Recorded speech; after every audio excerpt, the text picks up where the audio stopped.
Hermanos, buenos días.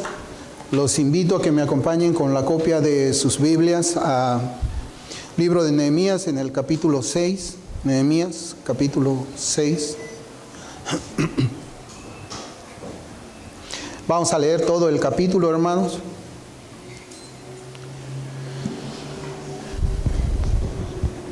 Aquí en mi Biblia hay un título que le han puesto a todo este capítulo que dice maquinaciones de los adversarios. Maquinaciones de los adversarios, pero nosotros vamos a meditar con otro título.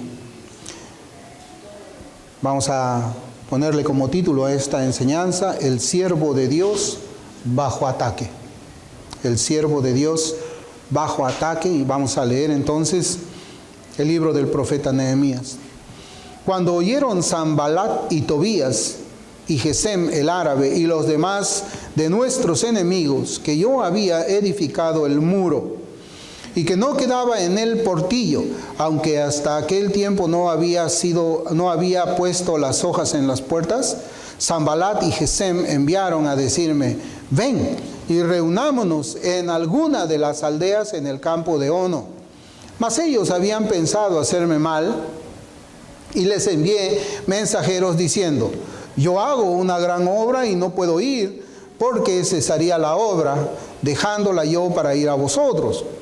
Y enviaron a mí con el mismo asunto hasta 4 veces, y yo les respondí de la misma manera. Entonces Sanballat envió a mi criado para decir lo mismo por 5ª vez, con una carta abierta en su mano, en la cual estaba escrito: se ha oído entre las naciones, y Gasmu lo dice, que tú y los judíos pensáis rebelaros y que por eso edificáis tú el muro con la mira, según estas palabras, de ser tú su rey. Y que has puesto profetas que proclamen acerca de ti en Jerusalén, diciendo: hay rey en Judá. Y ahora serán oídas del rey las tales palabras. Ven, por tanto, y consultemos juntos. Entonces envié yo a decirle: no hay tal cosa como dices, sino que de tu corazón lo inventas. Porque todos ellos nos amedrentaban diciendo: se debilitarán las manos de ellos en la obra y no será terminada. Ahora pues, oh Dios, fortalece tú mis manos.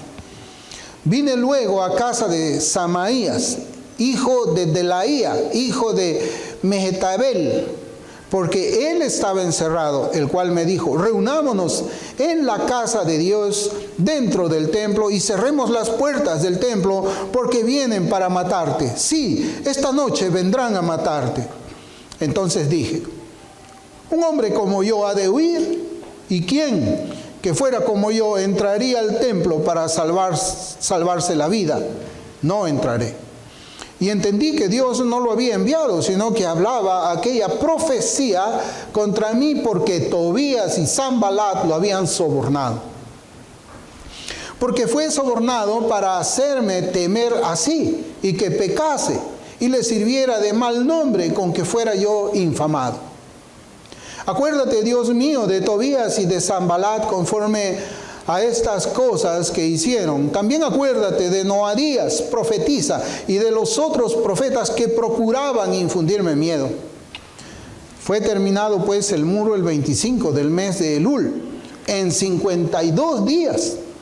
Y cuando lo oyeron todos nuestros enemigos, temieron, porque las naciones que estaban alrededor de nosotros, todas las naciones que estaban alrededor de nosotros, y se sintieron humillados y conocieron que por nuestro Dios había sido hecha esta obra. Asimismo, en aquellos días iban muchas cartas de los principales de Judá a Tobías, y las de Tobías venían a ellos, porque muchos en Judá se habían conjurado con él, porque era yerno de Zacanías, hijo de Ara, y Johanán, su hijo, había tomado por mujer a la hija de Mesulam, hijo de Berequías. También contaban delante de mí las buenas obras de él, y a él le referían mis palabras, y enviaba a Tobías cartas para atemorizarme. El Señor bendiga su palabra. Bien, hermanos, nosotros estamos pues meditando capítulo por capítulo, y en algunas oportunidades nos detenemos para hablar 2 sermones o meditar en 2 sermones acerca de un capítulo. Como les dije al principio, el título de nuestra enseñanza va a ser El siervo de Dios bajo ataque, y de la lectura de los textos yo creo que nosotros ya podemos tener una idea de qué cosa fue lo que ocurrió y que ha sido registrado en este capítulo 6. Hermanos, en cualquier guerra convencional, los militares establecen la prioridad. Siempre hay una prioridad. ¿Qué objetivos son los que deben ser atacados primero? O sea, un combate, una guerra, no se hace así a la loca. Hay una planificación, y en esa planificación pues se comienzan a poner qué objetivos son los que vamos a bombardear primero, ¿no? O vamos a atacar primero, o vamos a enviar artillería primero y después enviamos la infantería, porque tenemos que debilitar de alguna manera al enemigo para que no pueda respondernos a nosotros y puedan ganarnos la guerra. Por ejemplo, destruir, hermanos, el abastecimiento de combustible. Ese es un objetivo militar siempre. ¿Para qué? Para que una vez que está destruido las refinerías donde se hace el petróleo y se hace todo eso, ellos, una vez que está destruido eso, no van a tener combustible para mover ni sus aviones ni sus tanques. Entonces eso es una prioridad cuando nosotros tenemos que atacar como soldados a otro ejército. También la otra prioridad es destruir sus aeropuertos, las pistas donde ellos aterrizan y despegan sus aviones, ¿no? Si alguno de ustedes ha leído, por ejemplo, la guerra de los 6 días que tuvo Israel, ahí se va a dar cuenta pues de que los israelitas pensaron de esa manera, destruir las pistas de aterrizaje de los aviones. Inclusive ellos podían repostar, creo que se llama repostear un avión en 8 minutos, habían sido entrenados de esa manera, de tal forma que ellos no tuvieron manera de cómo responder el ataque. Ese es pensar estratégicamente cómo debilitar al enemigo para que la guerra se haga mucho más fácil, ¿no? Y también pues está destruir a los principales oficiales que van al frente de la batalla. Un oficial, la persona que está a cargo de una tropa, es quien debe de ir primero. Nunca va atrás. Si va a salir usted con un capitán, el capitán va adelante, nunca va a ir atrás, ¿no? Entonces siempre la tropa sigue a su jefe. Entonces el enemigo, ¿qué es lo que va a querer hacer? Destruir primero a ese capitán. ¿Por qué? Porque él es el que sabe cómo entrar en combate, él sabe cómo organizar una tropa de infantería para poder repeler y atacar el fuego. Entonces siempre hay prioridades. Eso es lo que yo quería decirles como una manera de introducirnos al tema, ¿no? Y en las Escrituras, hermanos, este tipo de estrategia militar de ir y buscar las prioridades para destruir, también lo vemos en la Biblia. No solamente lo vemos aquí en el capítulo 6 de Nehemías, sino también hay otro en primer libro de Reyes, en el capítulo 22, versículo 31, mire cómo dice. Estaba Israel entrando en guerra con Siria, ¿no? Siria estaba atacando a Israel, y si usted creo que mira en el contexto, es cuando el rey Acab le solicita al rey Josafat que le ayude para hacer frente a los enemigos. Pero Acab tenía otra idea. Acab lo que estaba buscando hacer, si usted lee todo ese contexto, él quería exponer al rey Josafat para que todas las flechas vayan hacia él. En cambio, él se había cubierto de tal manera que nadie pudiera reconocerlo como rey. Pero el versículo 22:31, el capítulo 22, versículo 31 dice: mas el rey de Siria había mandado a sus 32 capitanes de los carros diciendo: no peleéis ni con grande ni con chico, sino solo contra el rey de Israel. Esa era la prioridad, era matar al rey. O sea, todas las flechas, los carros, las lanzas, los caballos tenían que ir contra el rey. Esa era la prioridad. Entonces, nosotros vemos, hermanos, que en una guerra siempre hay prioridades, ¿no? Entonces sabemos pues también ahí que Acab estaba bajo la maldición de Dios. O sea, cuando usted lee todo el capítulo, el desenlace es algo tremendo, ¿no? Él estaba bajo una maldición de Dios. Y este mismo principio de atacar al líder, porque nuestro tema se llama el siervo de Dios bajo ataque. El principio de atacar al líder también lo encontramos aquí en el capítulo 6 de Nehemías. No vamos a negar que Nehemías era líder ahí. Era él quien estaba encabezando toda esa reconstrucción. Él había sido escogido y ayudado por Dios para ese efecto. Por eso es que los enemigos estaban tratando de ir contra Nehemías, ¿no?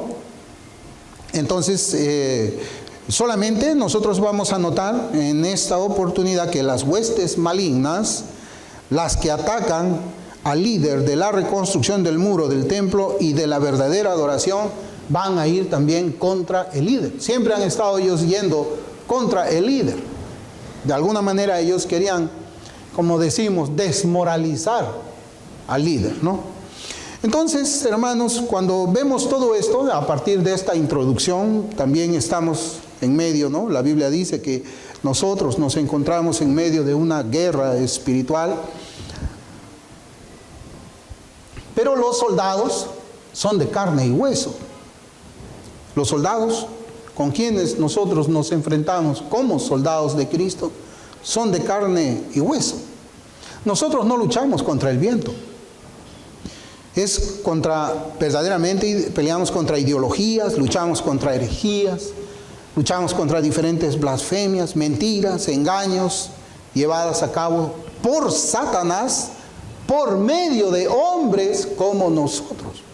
O sea, finalmente, hermanos, nosotros cuando, por ejemplo, estamos luchando contra una ideología diabólica, estamos luchando contra hombres como nosotros que están propagando esa ideología diabólica. Cuando luchamos contra las herejías que Satanás también intenta introducir en la iglesia del Señor, tenemos que luchar contra los hombres que son el instrumento del diablo para destruir la sana doctrina en la iglesia. Entonces nosotros no podemos pelear contra Satanás, no podemos pelear ni siquiera contra un demonio, hermanos. Porque un demonio es un ángel caído de verdad, pero usted puede darse cuenta todo lo que puede hacer un demonio en el libro de Job. Entonces nosotros tenemos una lucha contra hombres de carne y hueso, nuestro respaldo, nosotros luchamos, somos instrumentos de Dios, mientras que ellos son instrumentos de Satanás. Eso tenemos que tenerlo bien en nuestras mentes, ¿no? Y en esta batalla espiritual, los mensajeros de Satanás buscarán pues derribar al líder, como hemos visto nosotros en el libro de Nehemías, ¿no? Tantas veces, tantos ataques.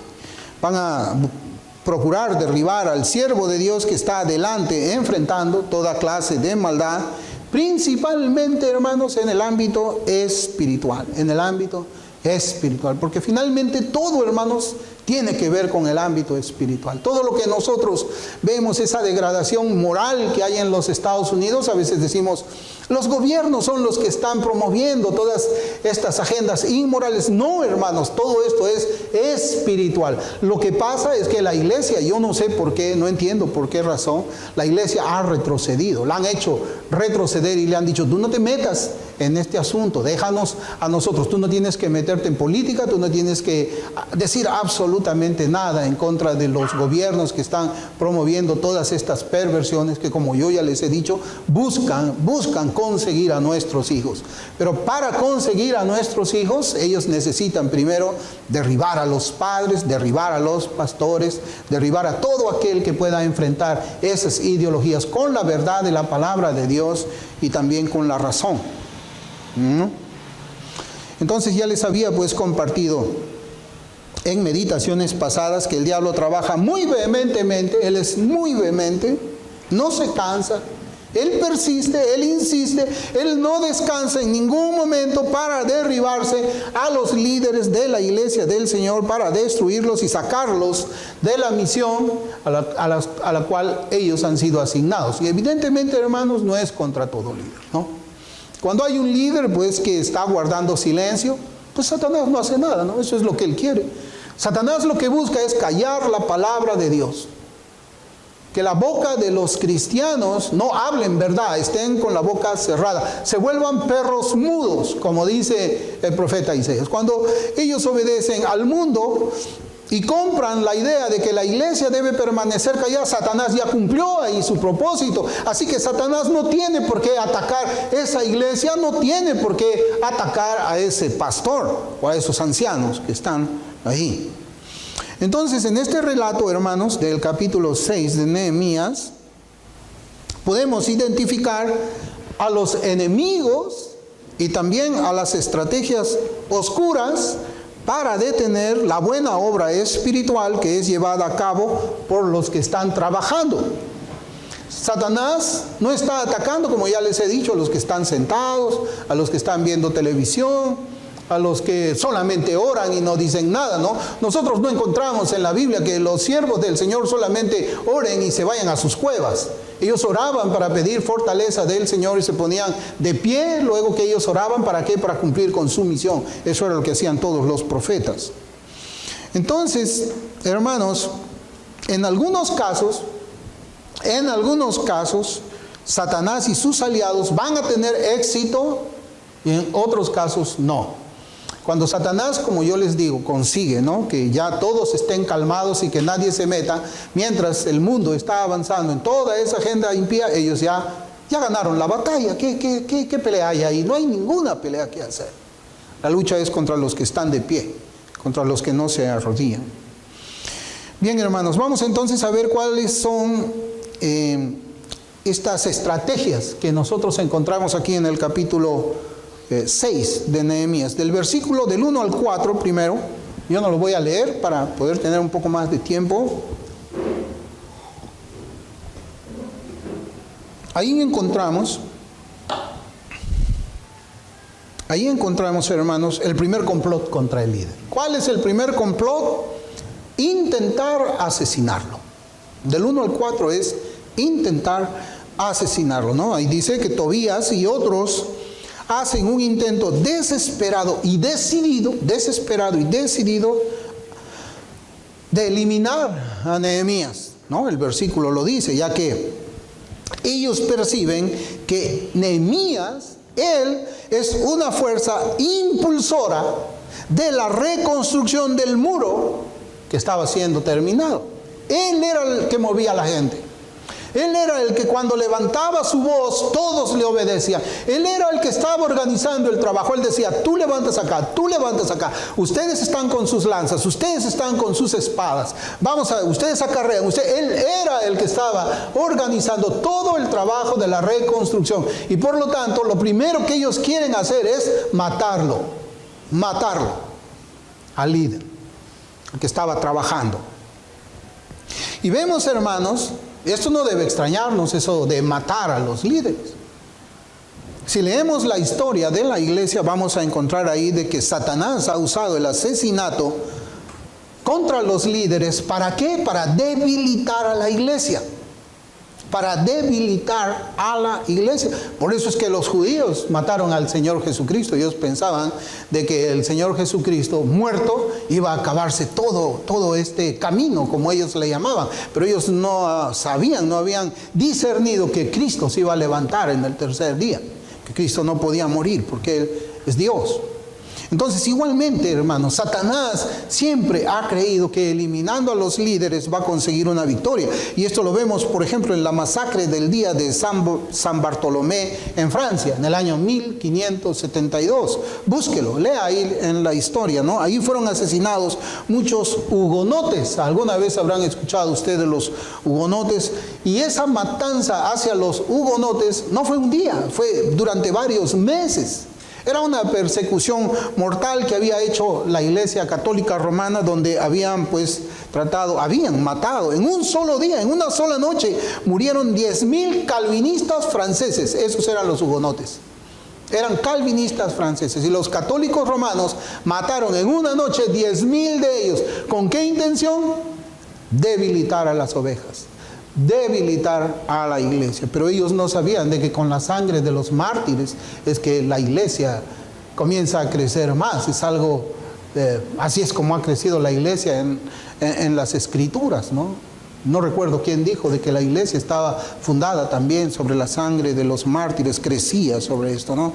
Y en nuestro pasaje, hermanos, bajo este intento de asesinato que quieren hacer Satanás y sus instrumentos contra el líder espiritual, vemos pues la reacción de Nehemías. ¿Cómo es que él, y cómo es que tiene que pensar un líder, cómo es que él escapa de esa trampa? Porque era una trampa lo que estaban haciendo contra Nehemías.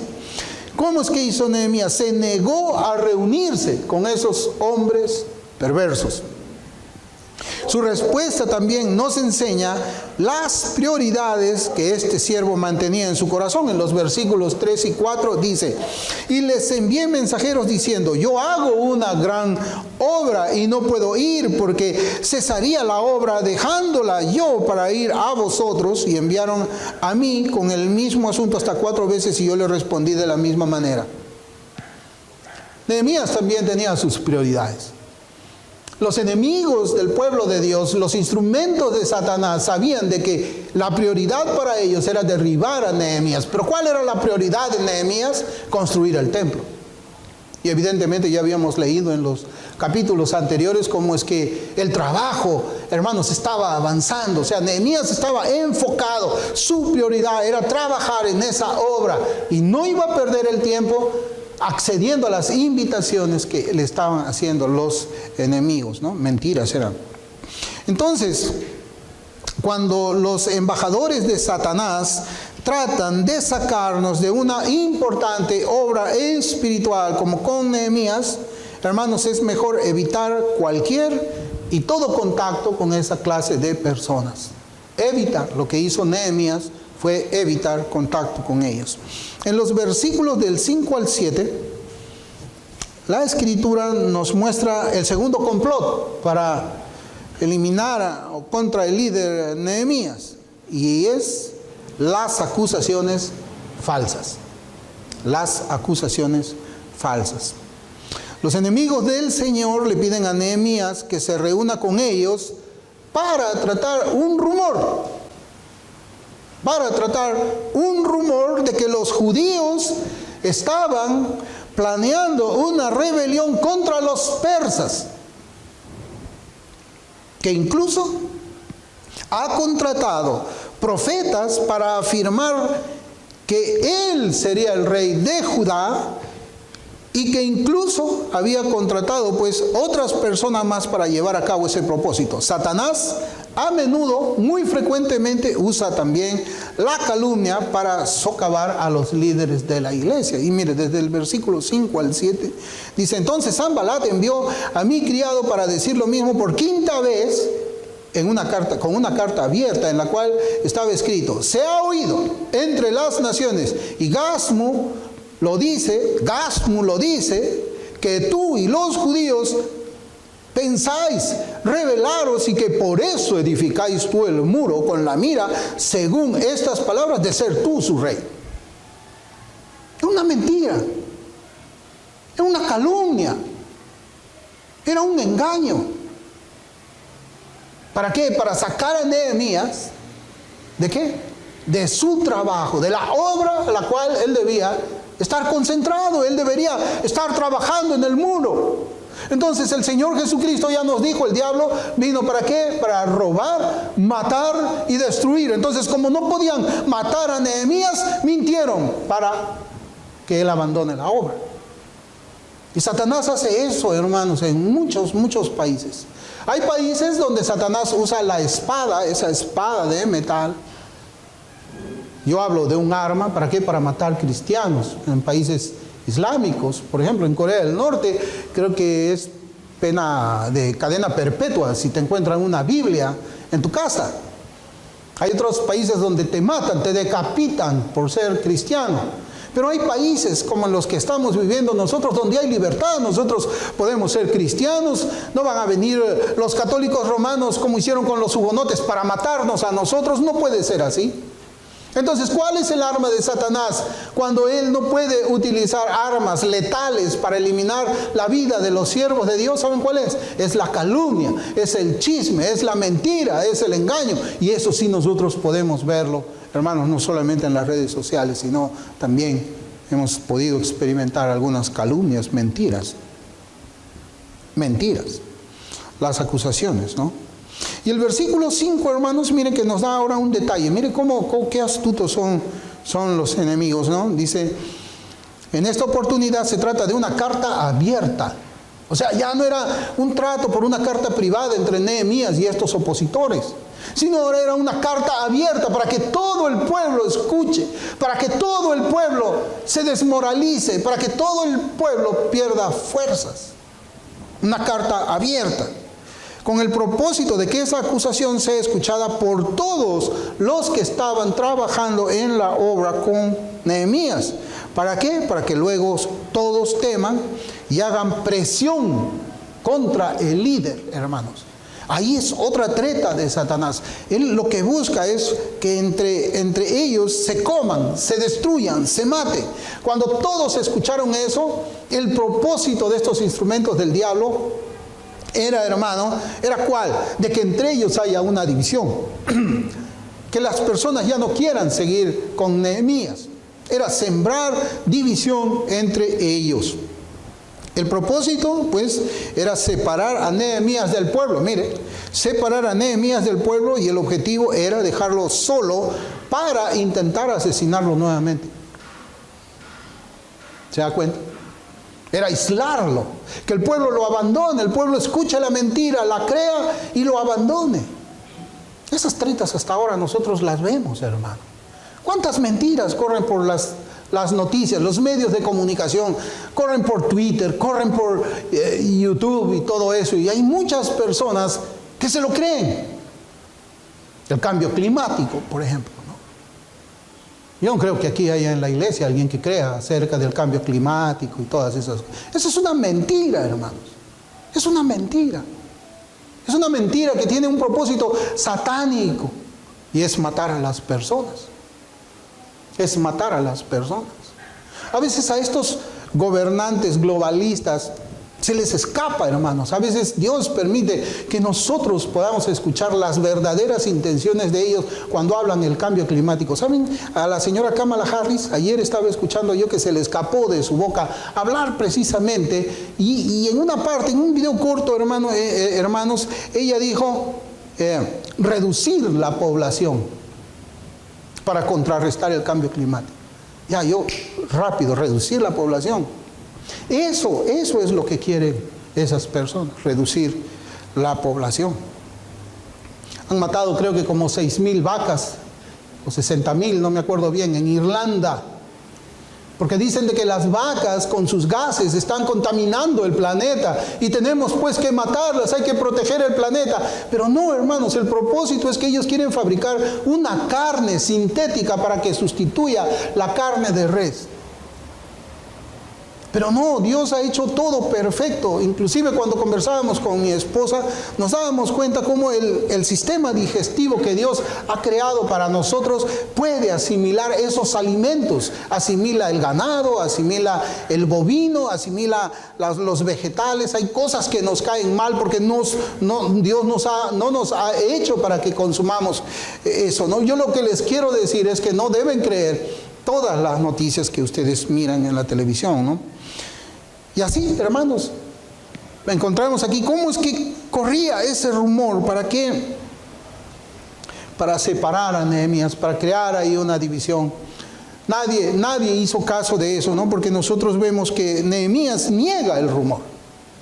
Nehemías simplemente dice pocas palabras. Él no le da mucha, hermano, como no le concede mucho tiempo a todas las mentiras que ellos hablaban. Y dice, se niega también a reunirse con ellos en ese versículo, y simplemente continúa con su tarea que tiene entre manos, respondiendo a los enemigos lo siguiente. En el versículo 8 él dice, entonces envié yo a decirle, no hay tal cosa como dices, sino que de tu corazón tú lo inventas. Ya está. Y seguramente que lo hizo de una manera abierta para que el pueblo también escuchase. Y el pueblo confiaba en su líder. Esa estrategia de dividir allí no causó ningún daño. Y esas palabras cortas en el versículo 8, hermanos, son mejores que dar explicaciones largas para defenderlo. A veces yo pienso que nosotros no estamos para defendernos, ¿no? El Señor es quien va a vindicar todo esto en algún día.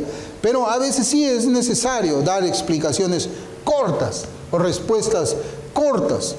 Los que trabajamos para el Señor seremos perseguidos de muchas formas, como en el caso de las falsas acusaciones. Es mejor, hermanos, descansar en lo que conocemos antes que tratar de convencer a los demás. Es mejor descansar en que sabemos que nuestro proceder es verdadero, justo y santo. Lo que nosotros sabemos delante de Dios antes de tratar de convencer a los enemigos que nos calumnian. En los versículos del 10 al 13... Y aquí, hermanos, ya la estrategia es distinta. Esta es una tercera estrategia.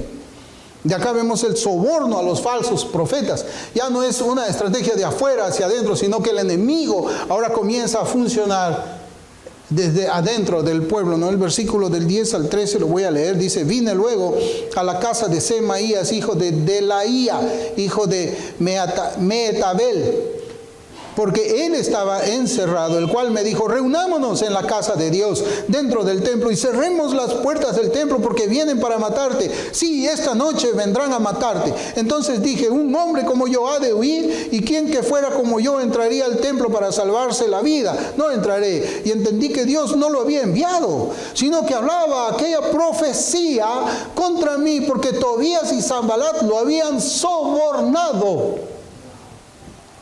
O sea, usted debe de esperar que aún dentro de la iglesia haya algunos que se confabulen, hermanos. Claro, yo hablo de la iglesia visible. Algunos se confabulen. ¿Contra quiénes? Contra los instrumentos de Satanás. Y aquí vemos pues que los enemigos sobornan. El soborno muchas veces no es en dinero. El soborno puede ser, te doy un ministerio, te hago famoso, no sé. Sobornan a los falsos profetas contra Nehemías. Semaías intenta engañar, porque eso es lo que hace. Semaías intenta engañar a Nehemías para que se ponga a salvo dentro del templo, debido a una supuesta amenaza de muerte. Algunos comentaristas piensan que la trampa en esta petición era que Nehemías ingrese al lugar santísimo, donde solamente era permitido entrar al sumo sacerdote, algo que, bueno, no es corroborable. Solamente leemos en el texto que dice de que le habían dicho de que entre al templo, ¿no? Y la enseñanza en esta porción de la Escritura es para que, hermanos, no huyamos y no abandonemos la obra ante los falsos rumores de los falsos profetas. Eso, hermanos, de protegerse. Hay muchas cosas que uno va a querer proteger. No solamente la vida, ¿no? Sino también el buen nombre. Cuando no pueden atacar tu vida, van a atacar tu buen nombre. Eso lo hemos visto, hermanos, muchas veces, ¿no? Ese es el mundo evangelical en el cual nosotros estamos viviendo. Hablan mal de las personas sin conocerlas, porque reciben chismes y transmiten chismes. Sin conocer a las personas, hablan mal. Hablan mal. Pero nosotros no debemos huir, hermanos. No debemos huir cuando hay falsos profetas. En cierta oportunidad, cuando yo había, hermano, visto, ¿no?, la amenaza de lo que era el nuevo calvinismo, eso comenzó, no sé cuándo, no recuerdo, pero fueron mis primeros años como pastor. Yo me di cuenta de muchas cosas rápidamente, ¿no? Y yo, pues, como tenía algunos contactos también, me habían hecho contacto algunos ministros de otros países, porque aquí en Perú yo creo que no tengo contactos con ningún ministro. Pero cuando observé eso, yo me comuniqué con algunos pastores de otros países acerca de el nuevo calvinismo y la amenaza que estaba haciendo a la sana doctrina. Yo les decía: yo creo que esto hay que descubrirlo, hay que hacerlo público, hay que alertar a la iglesia. Y alguno me dijo por ahí: no lo hagas. Pero ¿cómo que no? Si públicamente está dañando la reputación de Cristo y de su evangelio, hay que hablarlo públicamente. No lo digas públicamente. Hermanos, cualquier otra persona hubiese dicho: bueno, yo voy a proteger mi buen nombre. Pero no, hermanos. Por la misericordia del Señor yo comencé a publicar en contra del nuevo calvinismo. Y hasta ahora yo publico en contra del nuevo calvinismo. Y las personas no escuchan. De 1000 escuchará uno, porque la idolatría en el corazón del ser humano hacia esos predicadores famosos marxistas es tremenda, hermanos, es algo asombroso. Yo creo que aunque tú pongas un video allí demostrando el pecado, no van a creer. Van a decir, sí, pero bueno, él es mi favorito y voy a seguirlo, aunque peque 1000 veces, aunque haga lo que haga. Es tremendo, hermanos. Pero lo que yo les digo es eso, de que no solamente uno arriesga su vida, sino también arriesga su reputación. Hablarán mal de nosotros, dice la Biblia, ¿no? Bueno, así hicieron también con los profetas y los apóstoles. Pero hermanos, aquí en este contexto, cuando hace esa invitación ese falso profeta, porque lo iban a matar esa noche a Nehemías, nosotros encontramos dos opciones acá, ¿no? Si es que Nehemías hubiese corrido a protegerse en el templo, hubiesen posiblemente sucedido dos cosas. Uno, que el pueblo lo vea como un cobarde. Que el pueblo lo vea como un cobarde. Y el pueblo no iba a servir, no iba a seguir a un cobarde. Como en el ejército. Nadie sirve o nadie sigue a un cobarde. Nadie. ¿Por qué? Porque saben de que el cobarde va a correr, va a abandonar su puesto. Entonces, nadie. Cuando se arma un pelotón, hermanos, para tratar de ir y capturar algo, nunca se escoge a las personas que saben de que ellos pueden abandonarte en plena pelea, en plena batalla, en plena lucha. Entonces, si es que él hubiese accedido, él hubiese sido visto como un cobarde. Y dos, que los demás judíos abandonen la obra para proteger también sus vidas.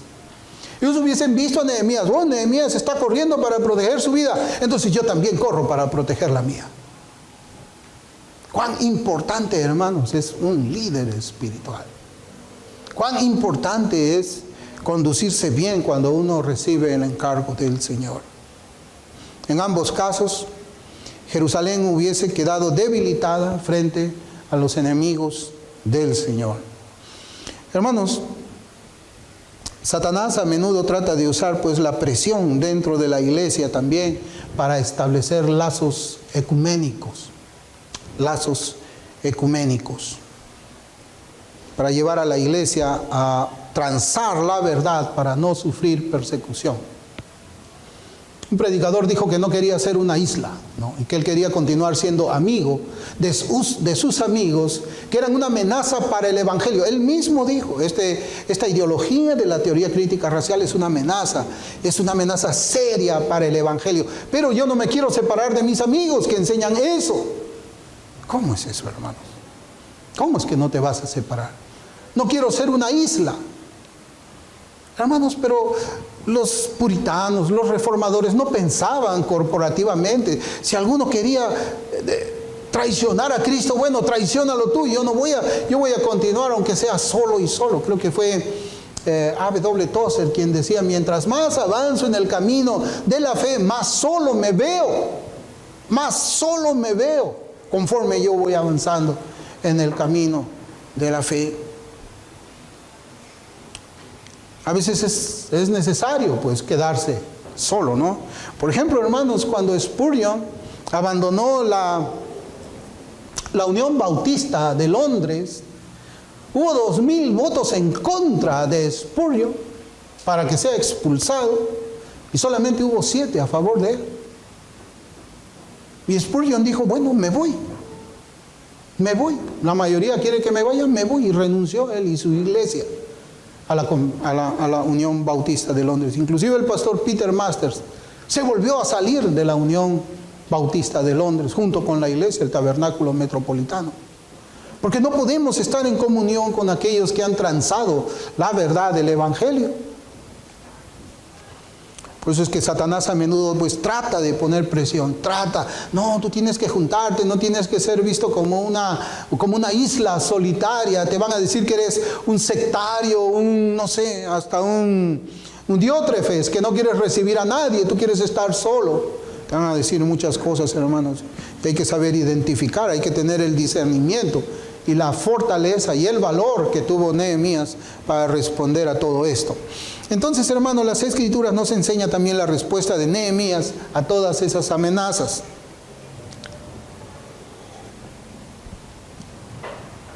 Primero, el Señor establece en el corazón del líder las prioridades correctas. Las prioridades correctas. ¿Para qué? Para que las energías no sean desperdiciadas al prestar atención a los complots, a las trampas, que por cierto eran verdaderas. La prioridad para Nehemías era terminar la gran obra que Dios le había encargado. De esa manera se cumple la palabra cuando dice: buscad primeramente el reino de Dios y su justicia. Él tenía clara su prioridad. Dios me ha traído a mí para levantar estos muros, levantar este templo y restablecer la religión verdadera. Y yo voy a seguir adelante. Ese es mi llamado, esa es mi tarea, y en el Señor yo la voy a completar. Segundo, el Señor confirma también por medio de estas amenazas, que deben ser vistas también como una prueba, el llamamiento del líder. El llamamiento del líder. Cuando el falso profeta Semaías trata de convencer a Nehemías de que huya, ¿cuál fue la respuesta? El versículo 11, hermanos. En el versículo 11 podemos ver ahí cómo es la respuesta de alguien que ha sido llamado verdaderamente como líder. Pero yo voy a leer Nehemías 6:11 de la versión Biblia al día. Pero yo le respondí: yo no soy de los que huyen. Los hombres como yo no corren a esconderse en el templo para salvar la vida. No me esconderé. Yo no soy de los que huyen. Yo no soy de los que corren. Yo soy del que se queda parado ahí y enfrenta la batalla. Y enfrenta la batalla. Nehemías no quiso dar ejemplo de cobardía. Nehemías lo que quiso es dar ejemplo de la confianza en el Señor. Él quería ser ejemplo de valor. Él quería ser el ejemplo del celo que debían de tener también aquellos que le seguían a él. Algo que debe ser imitados por todos los creyentes, especialmente los que son llamados al servicio. Tercero, la confianza en la palabra de Dios. Esa es otra respuesta de Nehemías. Hermanos, siendo que Nehemías dependía de Dios, también debía depender de su palabra. O sea, no hay una desconexión ahí. Yo dependo de Dios, entonces dependo de su palabra. No puede haber, yo dependo de Dios, pero ignoro su palabra, o no creo su palabra. No. El nombre de Dios y su palabra están juntos. El Salmo 138, Salmo 138, déjeme leerle para que usted lo encuentre también. Salmo 138, 2, dice: me postraré hacia tu santo templo y alabaré tu nombre por tu misericordia y tu fidelidad. Mire, dice: porque has engrandecido tu nombre y tu palabra sobre todas las cosas. Entonces no podemos decir: yo confío en el Señor, pero no confío en su palabra. Están juntas. Están juntas. Entonces, para eso, hermanos, o por esa razón es necesario que podamos acercarnos siempre a la palabra de Dios para el discernimiento espiritual, para hacer diferencia entre los falsos profetas y los verdaderos, como en el caso con los mensajes falsos del profeta falso Semaías. Cuarto, buscar a Dios de manera personal, por medio de la oración ferviente en busca de dirección, fortaleza y discernimiento. El versículo 9 dice: porque todos ellos nos amedrentaban diciendo: se debilitarán las manos de ellos en la obra y no será terminada. Ahora pues, oh Dios, fortalece tú mis manos. Fortalece tú mis manos. Esa es una respuesta a todas estas trampas de Satanás para debilitar o cuando ataca a los líderes. Y esta oración para que el Señor castigue también a los enemigos. Nehemías 6:14. Acuérdate, Dios mío, de Tobías y Sanbalat conforme a estas cosas que hicieron. También acuérdate de Noadías, profetiza, y de los otros profetas que procuraban infundirme miedo. Tremenda la oración. No solamente le dice: fortalece mis manos, fortalece mi corazón, fortalece mi llamado, ayúdame, Señor, sino también él ora imprecatoriamente contra estos enemigos, para que el Señor se acuerde de todo lo que hicieron, para tratar de infundirle temor, miedo, dividir a la iglesia inclusive. El Señor no perdona eso, hermanos. Por eso un líder necesita orar mucho para responder a las estratagemas del diablo, Satanás. Y finalmente, hermanos, mire, finalmente,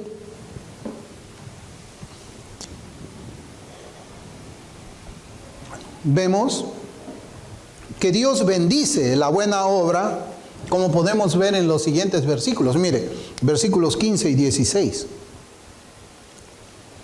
Dios bendice la buena obra. Dice, fue terminado pues el muro el 25 del mes Elul, en 52 días. Hermanos, menos de 2 meses. Ese muro ya estaba levantado.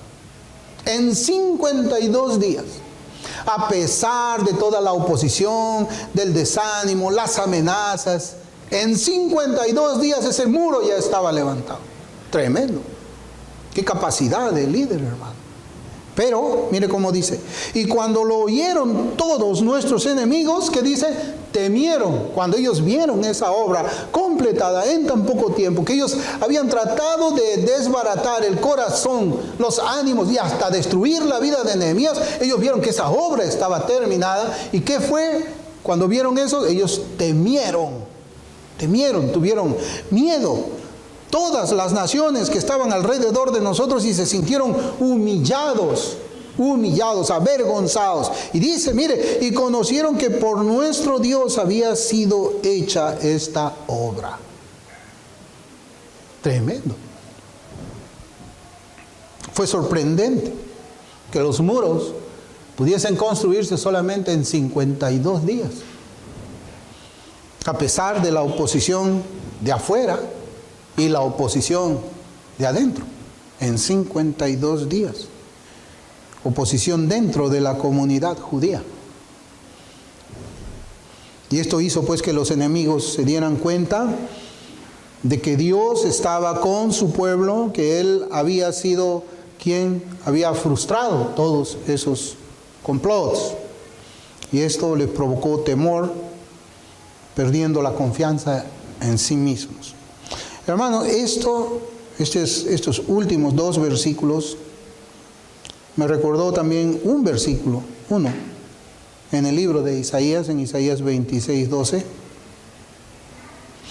Ahí la escritura dice, en Isaías 26:12, dice, Jehová, tú nos darás paz, porque también hiciste en nosotros todas nuestras obras. Este es un versículo, hermano, que hace explotar la mente de cualquiera. Porque tú hiciste en nosotros todas nuestras obras. O sea, ese muro fue una obra del Señor. Vemos con nuestros ojos un líder, vemos con nuestros ojos muchos judíos trabajando, pero esa fue una obra del Señor. Él había separado a Nehemías, lo había fortalecido. Nehemías buscaba al Señor, se fortalecía en su presencia, confiaba en su palabra. Y es así como se acabó el muro, hermanos, en 52 días. El líder siempre va a estar bajo ataque, el líder va a estar bajo amenaza, hermanos. Y el líder también tiene que hacer su propio entrenamiento espiritual para poder estar fuerte frente a todas las cosas que van a venir contra él, y también con el discernimiento para poder hacer la diferencia entre lo que es verdad y lo que es mentira. Vamos a orar, hermanos.